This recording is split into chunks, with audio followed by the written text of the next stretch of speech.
அவ்வேடனும் புயலும் ஒரு ஓங்கலும் புனலும் மடைவாயிலும் புலமும் பெரும்பூக்கையும் புலரும் இருள்வானமும்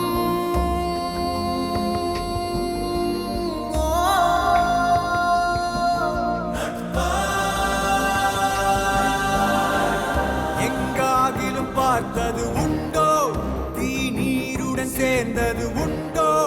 யார் யாரின்